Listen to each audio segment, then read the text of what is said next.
The wind didn't just howl, it screamed. A high, tearing shriek that seemed to claw at the reinforced concrete walls of the Pelican's Rest Community Clubhouse.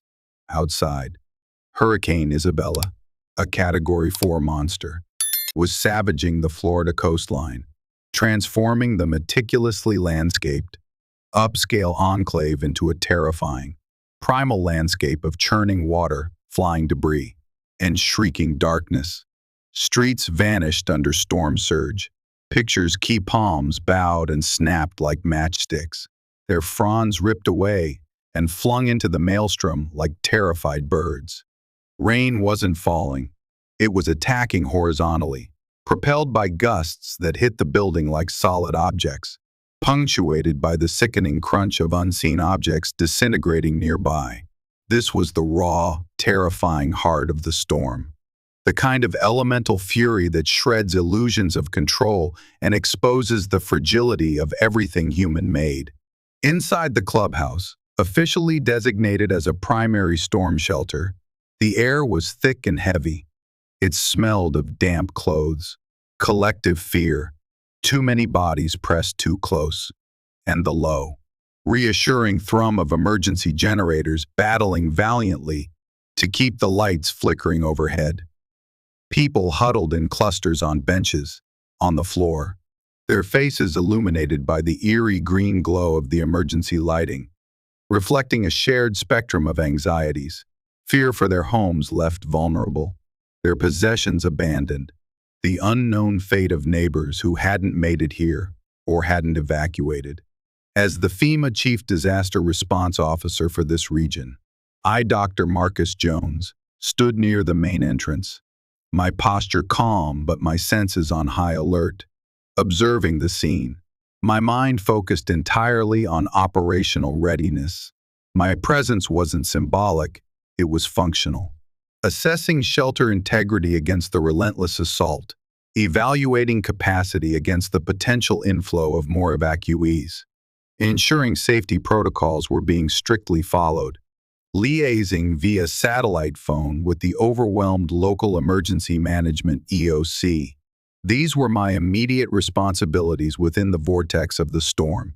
My standard operational team was with me, 2 capable deputies, Sarah Chen and Ben Carter, coordinating logistics and resource requests from a makeshift command post in a side office, and, as per standard operating procedure, for my position, operating within a volatile, declared disaster zone. 2 U.S. Marshals, Agents Riley and Evans. Their presence wasn't merely for my security. Though that was a consideration, it provided immediate federal authority and the necessary enforcement capability should the situation within the shelter deteriorate, a depressingly common occurrence when fear and scarcity fray the edges of civility. We had navigated treacherous, debris-strewn roads and rapidly rising floodwaters hours earlier to reach this location, establishing it as one of several critical operational nodes in the regional response network before the worst of Isabella hit landfall. The majority seeking refuge here were residents of Pelican's Rest, their usual carefully maintained air of coastal affluence washed away, replaced by the universal leveler of survival fear etched onto their faces. But fear, as I knew intimately from years responding to crises, manifests in myriad ways. Sometimes, mercifully, it breeds camaraderie, a shared vulnerability that breaks down social barriers and unites strangers in mutual support. Other times, it sours dots curdling into suspicion, raw territoriality, tribalism, and uglier, more primitive impulses. Nearby, positioned strategically near a bank of windows mercifully shuttered against the horrors outside, a small cluster of journalists, a network pool reporter with a microphone, a stoic cameraman with his equipment carefully protected, documented the scene. They were part of the contingent of embedded media that inevitably gravitates towards designated shelters during major disaster events like Isabella, tasked with capturing the human drama unfolding against the epic backdrop of natural disaster for a world watching anxiously from afar. Their presence was a standard, almost mundane, part of the operational landscape in these situations. A quiet reminder that even in the most isolating moments of crisis, the eyes of the world are often upon you. The uglier manifestation of fear, however, was currently being channeled, with alarming and rising intensity, by one particular individual, Patricia Langley. Clad in an incongruously expensive, bone-dry silk blouse and pearl earrings that seemed relics imported from another, calmer reality, she had positioned herself near the main entrance. She wasn't assisting with intake or offering comfort. She was acting as an unofficial, self-appointed, and highly selective gatekeeper. I had been observing her intermittent performance for several minutes before the latest crisis erupted, noting her behavior with a growing sense of professional unease. She scrutinized newcomers with a sharp, intensely critical gaze, waving some, those who presumably met her unspoken criteria, through with a curt nod, while subjecting others to pointed, intrusive, and borderline hostile questioning. Her filtering mechanism seemed less concerned with actual residency verification or objective shelter capacity, and far more disturbingly based on subjective, superficial judgments, appearances, demeanor, class signals, perhaps something even more insidious and deeply ingrained, a low hum of concern, a familiar frequency to anyone who works in the chaotic friction points of disaster zones, where societal structures fray and underlying biases surface, began to resonate beneath the hurricane's relentless roar. My mission, FEMA's core mission, is predicated on saving lives and ensuring equitable access to safety and essential resources during the worst moments imaginable. Arbitrary gatekeepers, especially those potentially fueled by prejudice and wielding self-granted authority, are not just unhelpful, they are dangerous obstacles to that mission, directly impeding life-saving efforts, particularly when every second counts and human lives hang precariously in the balance. As if summoned by my rising professional concern, the heavy, reinforced double doors at the main entrance were suddenly, violently, wrenched open from the outside. A brutal gust tore through the opening, spraying rain and unidentifiable debris deep into the entryway, momentarily staggering those standing nearby. Silhouetted against the churning gray fury were four figures, a family literally stumbling across the threshold, propelled inside as much by the wind as by their own desperate volition, escaping the monstrous conditions by what looked like sheer, ragged will. David and Maria Williams, their faces pale, near bloodless masks of exhaustion and profound terror, rain plastering their hair to their skulls, water streaming from their soaked clothing. They clutched their two children desperately. Maya, a teenager, probably 15 or 16, trying valiantly to project bravery but betrayed by the violent, uncontrollable trembling of her hands, and Leo, a small boy of perhaps 7 or 8, sobbing hysterically, his small face buried deep and hidden against his father's chest. They were drenched to the bone, clothes torn and muddy, carrying only a single, sodden backpack between them, clearly having fled with only what they could grab in seconds. Relief warred with residual, stark terror on their faces as they finally gained the relative sanctuary of the clubhouse, the roar of the storm slightly muffled behind them. They were a family displaced, traumatized, stripped bare by the storm. They were also Black, a fact that should have been utterly, profoundly irrelevant to anyone possessing a shred of human decency, especially within the shared crucible of a Category 4 hurricane, but which clearly registered, immediately and negatively, with Patricia Langley, Before my deputies or the marshals could even move forward to help secure the heavy doors against the storm's relentless, punishing assault, Patricia Langley stepped forward decisively, planting herself directly in the family's path, physically blocking their progress further into the comparative safety of the main hall. Her arms were crossed rigidly across her chest, her expression hardening instantly into a mask of overt, unwelcoming hostility. "And just where do you think you're going?" she demanded, her voice pitched shrill and sharp, slicing through the ambient murmur of the crowd and the howl of the wind with unpleasant clarity.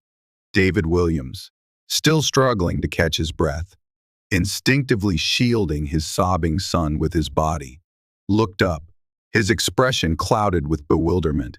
"Inside," he gasped, his voice raspy, strained. "The shelter. This is the designated public shelter. Right. Our house, just down the road. A massive oak tree crashed right through the roof. We barely made it out alive." Patricia's eyes swept over them deliberately, lingering with open distaste on their drenched, disheveled state, the torn clothing, the absence of expensive luggage that might signify proper resident status in her narrow worldview. Her lip curled almost imperceptibly in disdain.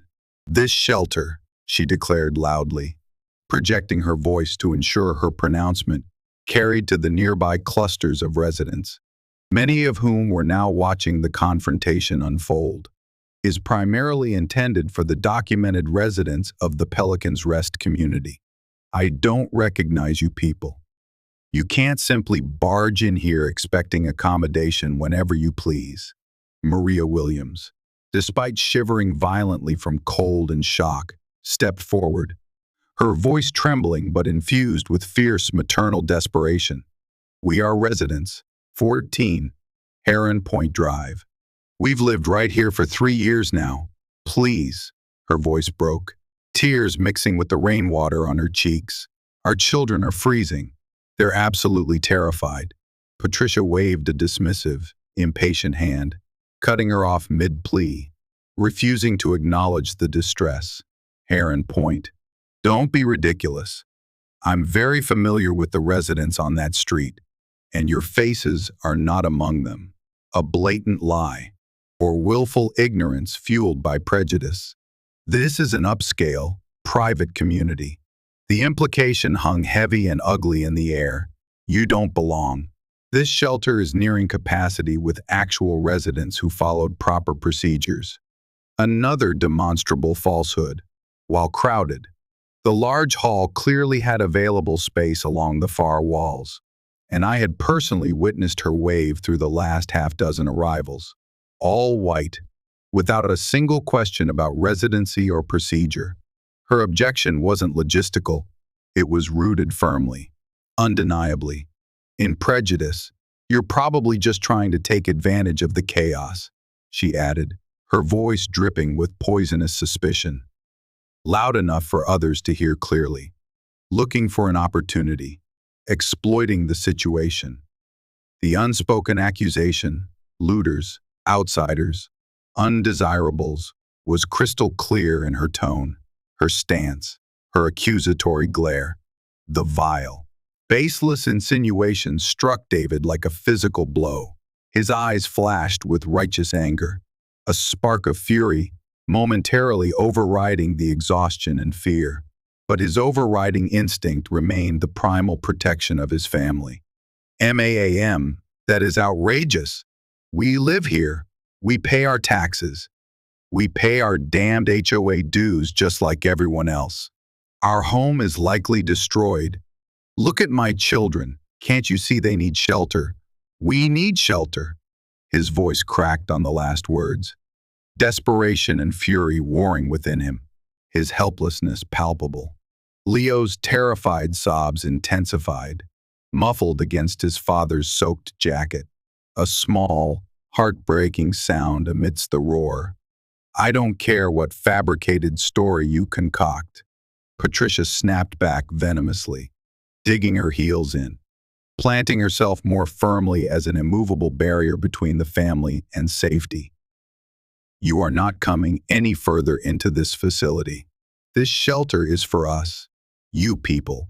The deliberate, dehumanizing othering was chilling in its casual cruelty. Need to leave immediately. Go find somewhere else to wait out the storm. She gestured vaguely, dismissively, back towards the doors, towards the howling, lethal abyss outside where survival was measured in mere minutes, not hours. This had gone far beyond unacceptable behavior, beyond mere obstruction. This was active endangerment, fueled by bigotry, in the face of a deadly natural disaster. It was inhumane, illegal, and intolerable. I moved forward decisively, stepping smoothly into the space between Patricia Langley and the distraught Williams family. My physical presence, combined with the subtle but immediate shift of my deputies and the two marshals flanking me slightly, created an undeniable perimeter of federal authority. "Ma'am," I said, my voice intentionally calm, measured, but carrying an unmistakable weight of authority that cut through the surrounding noise. "Step aside. Now." Patricia turned towards me, momentarily surprised by the direct intervention. Then her eyes narrowed, performing a quick, dismissive assessment. She likely registered the FEMA insignia on my official jacket, but clearly attached no significant authority to it in her mind, perhaps assuming I was merely low-level administrative staff. She certainly didn't recognize me personally or comprehend the scope of my federal role. "And just who are you to interfere in community matters?" she demanded imperiously, attempting to regain control of the situation, falling back on her assumed local dominance. "I am Dr. Marcus Jones, Chief Disaster Response Officer for this region, Federal Emergency Management Agency," I stated clearly and deliberately, ensuring my full title and agency affiliation registered, leaving no room for ambiguity. This facility is currently operating as a federally designated and supported public disaster shelter under the authority of the Stafford Act. These individuals, I gestured firmly towards the Williams family, pointedly emphasizing their status as people requiring immediate aid, not intruders, require immediate access to safety. "Stand down," Patricia scoffed, remarkably unintimidated, perhaps insulated by a lifetime of unchallenged privilege and accustomed to wielding her HOA power without question. "FEMA. Well, Mr. FEMA," she sneered, attempting to diminish my authority by weaponizing my affiliation. "You clearly don't understand how things operate in our exclusive community. Pelican's Rest. We have rules. We maintain certain standards. We cannot just allow anyone and everyone to wander in off the street, especially during a critical emergency situation like this. It compromises safety and resources for the actual residents." Her gaze flickered again towards the Williams family with undisguised contempt. "They don't belong here, for all I know," she added, doubling down on her baseless suspicions. "They aren't even legal residents of this country." Her blatant racism, the casual cruelty layered upon unfounded, offensive assumptions, all delivered with haughty confidence, while a deadly hurricane raged mere feet away. It stoked a cold, deep, professional fury within me. But years of training in de-escalation and crisis management kept my voice level, my focus sharp and unwavering. "Ma'am. Your local community rules and subjective standards are utterly irrelevant and superseded in the context of a presidentially declared major disaster. Federal law, specifically the Robert T. Stafford Disaster Relief and Emergency Assistance Act, mandates equitable and non-discriminatory access to designated public shelters for anyone seeking refuge from life-threatening conditions within the declared disaster area. Furthermore," I continued, my voice hardening almost imperceptibly, underscoring the legal gravity, Denying access to shelter based on race, color, national origin, or perceived socioeconomic status is not only morally reprehensible, it is explicitly illegal under federal civil rights statutes, which are strictly enforced during disaster operations. This family, I reiterated firmly, resides at 14 Heron Point Drive, which is unequivocally within the designated service area for this shelter facility. They require assistance. Now, for the last time, move aside. I saw a brief flicker of uncertainty, perhaps even fear, cross her face as I cited the specific address with confidence and referenced federal law so directly. But it vanished almost instantly, consumed and replaced by stubborn, ingrained, almost reflexive defiance. She drew herself up taller, her posture radiating indignation, fueled by years of wielding unchecked petty power within her exclusive HOA domain. How dare you lecture me? This is our community clubhouse, converted into a shelter, funded by our substantial HOA dues. It is intended for us, the residents who built and paid for this community, not for them. Her dismissive gesture towards the Williams family was laden with undisguised venom. They are trespassing. I am the president of the Pelicans Rest Homeowners Association, and I will not allow them entry. I will not allow them to endanger the rest of us. She seemed to genuinely believe, in her bubble of privilege, that her HOA title superseded federal law, emergency protocols, and basic human decency. In danger, I echoed, my voice laced with incredulity I no longer bothered to hide. They are victims of Hurricane Isabella. Mrs. Langley, exactly like everyone else seeking refuge in this building. The only clear and present danger I perceive right now, I used her name deliberately again, letting her know her identity was documented and her actions witnessed by federal authorities, is your willful obstruction of critical emergency services and your blatant endangerment of this family, including these clearly traumatized children, by denying them life-saving shelter from a lethal storm based on nothing more than your own discriminatory prejudice. I will not be intimidated or lectured or threatened by some overreaching, interfering government bureaucrat, she shrieked, her voice cracking now, losing its sharp edge, bordering on genuine hysteria as she felt her perceived authority challenged. You have no jurisdiction here. You cannot tell me what to do in my own neighborhood's designated shelter. I demand that you remove these people immediately. Their very presence is making the actual residents extremely uncomfortable and fearful. That was the final, irrevocable confirmation. Rational discourse was impossible.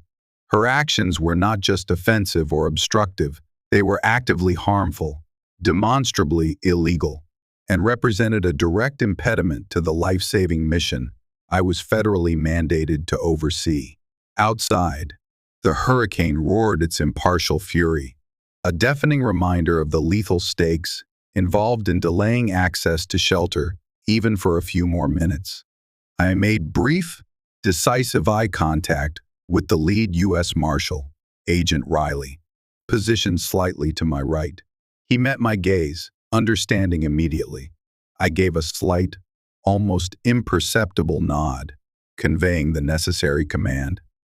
Patricia Langley, I declared, my voice resonating with the full weight and authority of my federal office, cutting through the tense atmosphere, silencing the immediate vicinity. Your actions constitute willful interference with federal disaster relief operations as defined under the Stafford Act. You are actively, physically preventing citizens from accessing life-saving shelter during a presidentially declared major disaster emergency, based on discriminatory grounds. This behavior constitutes a direct and immediate threat to public safety and entails potential violations of federal civil rights law. I turn my gaze pointedly towards the marshals. United States Marshals, take this woman into federal custody. She is obstructing a federal disaster response operation and endangering lives. The marshals moved with the swift, practiced efficiency born of training and experience, flanking Patricia instantly before she could fully process the command or attempt to evade. MAAM. You are being detained for interfering with federal officers. Agent Riley stated firmly but calmly, taking hold of her arm with inescapable strength. The shock on Patricia Langley's face was absolute, momentarily rendering her speechless, her eyes wide with disbelief. Then came sputtering, incredulous outrage. Detained? By who? You can't arrest me. I haven't done anything wrong. I was protecting my community, protecting property values. This is my right. Let go of me this instant. She began to struggle futilely, twisting against the marshal's firm grip, her expensive silk blouse bunching awkwardly, one pearl earring swinging wildly under the harsh emergency lights. You are interfering with federal officers during the lawful execution of their duties in a declared disaster zone, the marshal reiterated calmly, his voice a steady counterpoint to her escalating struggles, as he expertly and efficiently applied handcuffs behind her back. The metallic click echoed unnervingly in the suddenly quiet space near the entrance. You have the right to remain silent. Patricia erupted then in a torrent of uncontrolled invective. A shocking, ugly mixture of racist slurs directed vaguely but unmistakably at the Williams family, coupled with desperate, frantic claims of her own importance and powerful connections. This is because they're black, isn't it? You're siding with them over actual residents, over law-abiding citizens. I'll have your jobs, all of you. I know people, very important, powerful people. My husband is a prominent attorney. This is my neighborhood. You'll regret this, her protests, however shrill and threatening, were utterly futile against the calm, implacable execution of federal authority. The marshals expertly and efficiently escorted her away from the entrance, moving her through the stunned, parting crowd, people staring, mouths agape, towards the secure administrative office within the clubhouse complex that my team had previously designated as a temporary command post and holding area. The raw, ugly spectacle of her arrest, her mask of affluent composure stripped away to reveal raw prejudice and impotent rage, provided a shocking, discordant note against the backdrop of shared vulnerability imposed by the hurricane. Critically, the small media team present, including the pool reporter and the cameraman positioned nearby, had instinctively focused their lenses tightly on the confrontation from the moment voices were first raised. Their cameras captured the entire, unvarnished exchange, Patricia's hateful rhetoric, my clear identification and repeated, escalating warnings, her defiant refusal to comply, and the deep, swift, decisive arrest by uniformed U.S. Marshals. In the hyper-connected, instantaneous world of modern disaster coverage, that raw, dramatic footage was likely already being transmitted via satellite uplink, a stark, localized drama playing out against the epic, destructive backdrop of Hurricane Isabella's wrath, ready to explode onto screens and news feeds far beyond the storm-battered confines of Pelican's Rest.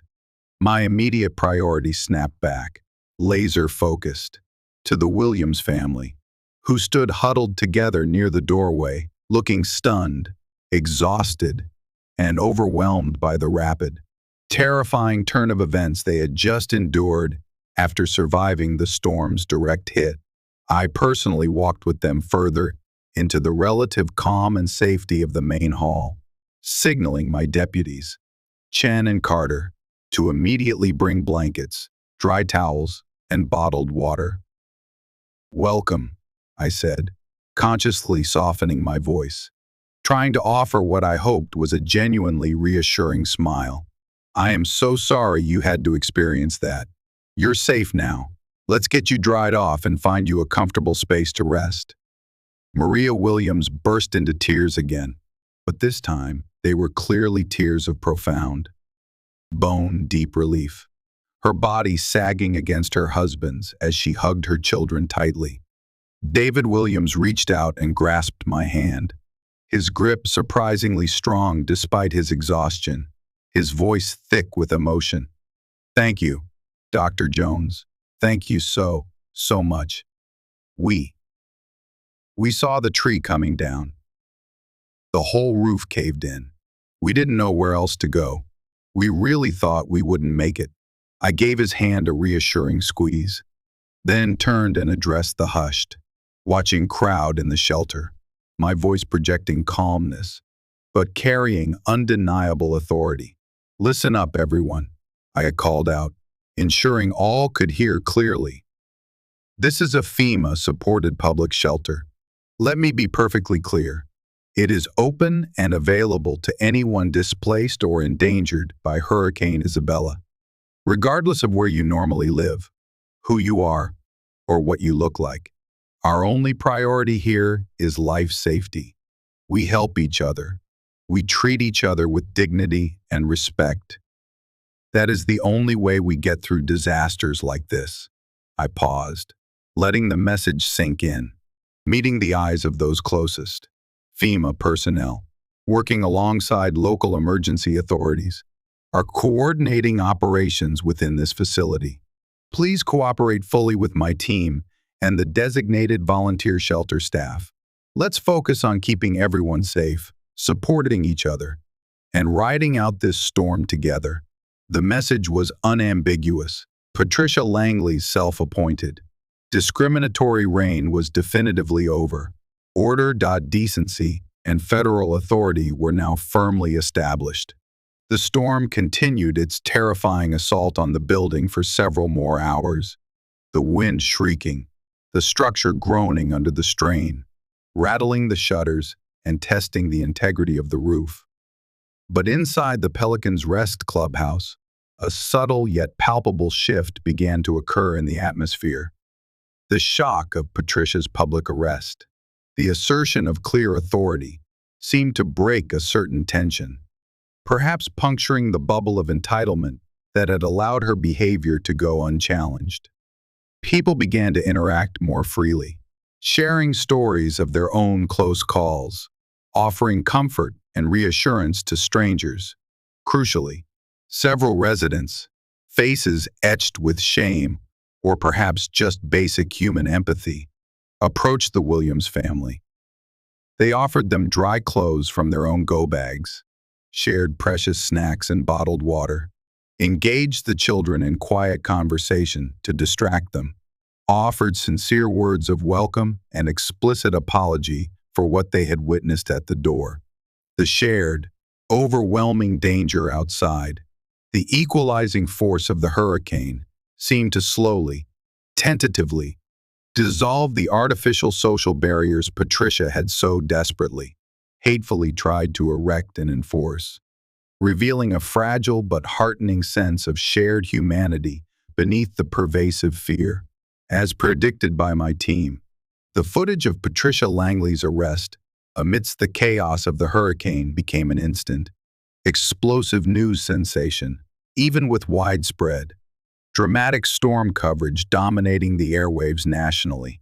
The raw, compelling human drama of the confrontation, inevitably headlined as FEMA chief arrests HOA Karen denying shelter to Black family during Hurricane Isabella, went viral within hours. The video, stark, visceral, and undeniable, sparked immediate and intense national outrage across the political spectrum. It viscerally highlighted the toxic intersection of racism, classism, and unchecked entitlement, amplified tenfold by the stark life and death context of a major natural disaster. Editorials condemning her actions and the attitudes they represented were penned overnight. Cable news talk shows dissected the incident relentlessly.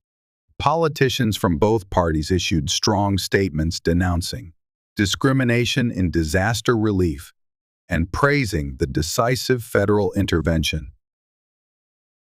Civil rights organizations seized upon the incident, demanding not only full accountability for Patricia Langley, but also systemic reviews of shelter management protocols nationwide to ensure equitable access to resources and prevent such abuses, particularly within affluent, often insular communities during future crises.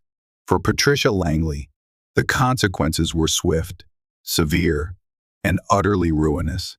She faced a raft of serious federal charges, beginning with felony interference with federal agency functions during a major disaster under the Stafford Act, a charge specifically designed for situations like this, carrying significant mandatory prison time and substantial financial penalties.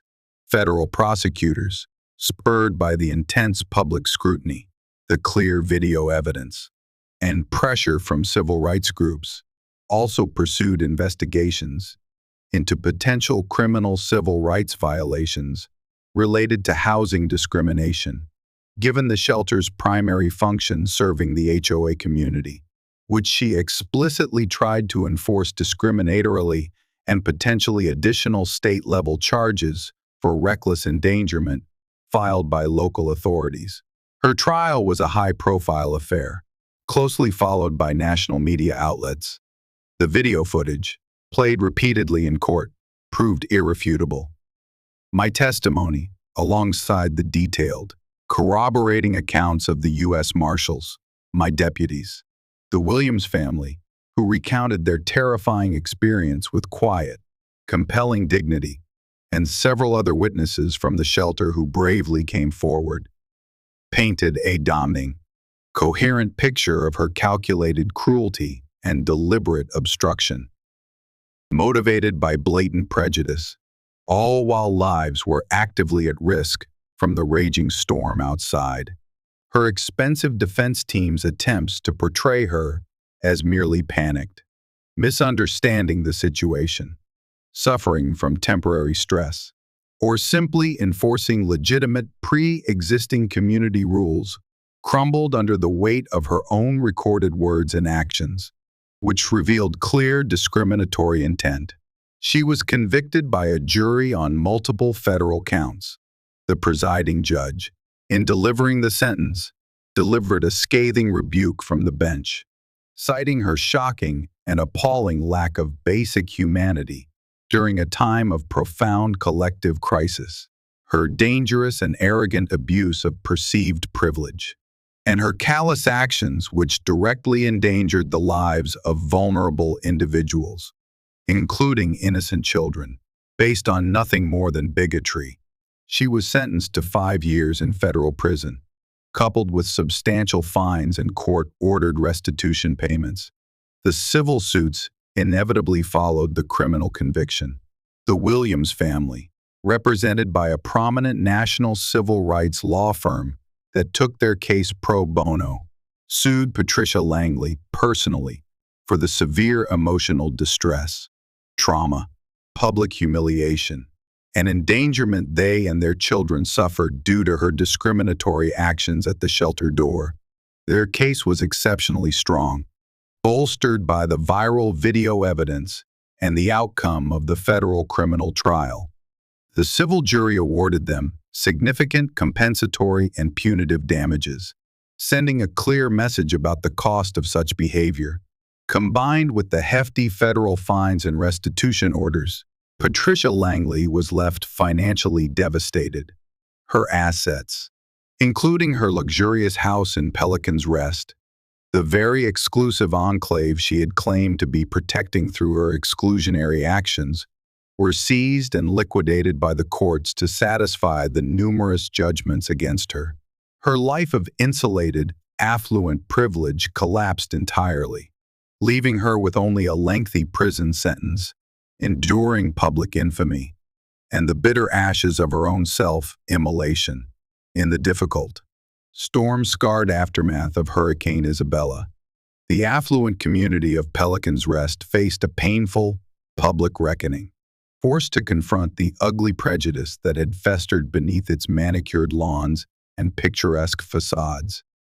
The HOA itself was deeply disgraced, facing potential lawsuits from other residents alleging discriminatory practices and intense external pressure from civil rights groups and the media to fundamentally reform its leadership structure, bylaws, and community culture to ensure such blatant discrimination could never happen again. FEMA rigorously used the widely publicized incident as a mandatory case study in nationwide training programs for all personnel and partner organizations involved in shelter management and disaster response, reinforcing anti-discrimination policies and emphasizing clear protocols for handling interference and ensuring equitable access during emergencies. The Williams family, though profoundly affected and inevitably scarred by their terrifying ordeal, surviving both the hurricane's fury and human hatred in the space of a few hours, found themselves embraced by an unexpected, powerful wave of support, not just from across the country via messages and donations, but crucially, from within their own recovering community. FEMA assisted them diligently with accessing temporary housing, navigating the complex labyrinth of insurance claims, and connecting them with resources to begin rebuilding their destroyed home and shattered sense of security. Neighbors they had barely known before the storm reached out consistently with tangible offers of help, meals, clothing, help clearing debris, childcare, but more importantly, with genuine expressions of apology, welcome, and friendship. Deeply ashamed of what had happened at the shelter door and determined to show the Williamses they truly belonged.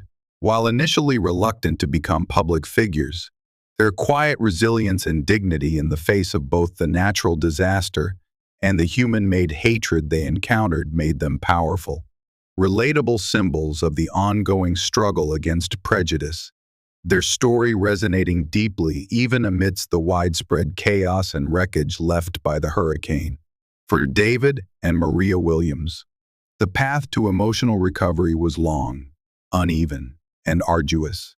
The trauma inflicted by the storm itself, the terrifying memory of the giant oak crashing through their bedroom ceiling, the desperate, blind flight through roaring wind and blinding water, the fear of drowning or being struck by debris, was inextricably compounded by the raw humiliation and visceral fear inflicted by Patricia Langley's actions at the shelter door.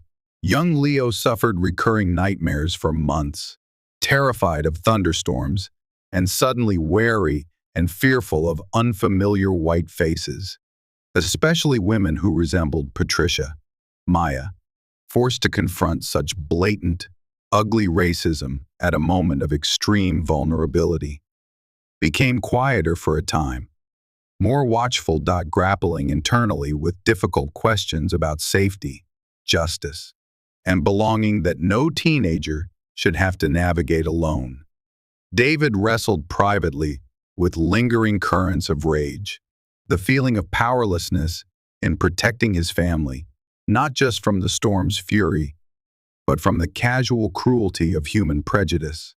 Maria fought waves of anxiety, the memory of being publicly barred from safety, judged unworthy, dismissed as insignificant, leaving a deep psychic wound that eroded her sense of security in the world. Yet, slowly, painstakingly, day by day, they began to heal, drawing strength from each other and the unexpected kindness that bloomed in the storm's aftermath. The practical support, the FEMA checks arriving on time, the donated furniture filling their temporary rental, the teams of volunteers from local churches and colleges helping clear the massive tree from their property was crucial for survival. But it was the sustained human connections that truly fostered their recovery. The patient child therapist who helped Leo develop coping mechanisms for his storm, anxiety, and fears. The neighbors who stopped by not just once, but consistently, offering not pity, but genuine friendship, inviting them for simple backyard barbecues, including Maya in teenage outings, the members of their church who organized meals for weeks, the countless messages of support and small donations pouring in from strangers across the country. Tangible affirmations that Patricia Langley's hatred did not represent the wider world, that their lives mattered. They rebuilt their home on Heron Point Drive, stronger this time, both structurally and metaphorically. They reclaimed their place in the Pelican's Rest community, not defiantly perhaps, but with the quiet, unshakable dignity of survivors who refused to be erased or intimidated. The ordeal had undeniably changed them, deepened their awareness of lurking prejudice and human fragility. But it had also illuminated the fierce resilience of their family bond and revealed an unexpected, heartening capacity for kindness and solidarity within their community. A solidarity discovered and forged amidst the ruins left by the storm. As for me, the FEMA chief, the incident at the Pelican's Rest Shelter remained a potent, sobering data point in a career densely populated with confronting chaos and human extremes. It served as a stark, visceral reminder that the challenges we face in disaster response are never solely logistical, financial, or environmental. They are, at their core, profoundly human. Disasters, like intense pressure cookers, have a way of stripping away societal veneers, amplifying everything, revealing the bedrock of human character, both the inspiring resilience, courage, and compassion, and the appalling failures of fear, selfishness, and prejudice. While Patricia Langley embodied the worst potential, fear metastasizing into hatred, entitlement curdling into cruelty, the subsequent actions of others in that shelter, rallying around the Williams family, tending to the injured, sharing scarce resources, offering comfort to strangers, provided a necessary, hopeful counterpoint. My job, our collective job at FEMA, continued, coordinating the massive, complex relief effort for Hurricane Isabella, managing the flow of critical resources, helping shattered communities navigate the long, arduous road to recovery and rebuilding. But the indelible image of Patricia Langley, silhouetted against the fury of the hurricane, her face contorted in prejudice, physically barring the door to safety against a terrified, innocent family, remained etched sharply in my professional memory. It served as a powerful, visceral reminder that our mission extends far beyond mere logistics, debris removal, and infrastructure repair. It is fundamentally about upholding the core principle that every life holds equal value. Every person deserves refuge and respect, and that our shared humanity must be the unwavering compass guiding our actions and decisions, especially when the winds howl their loudest and the rain falls hardest.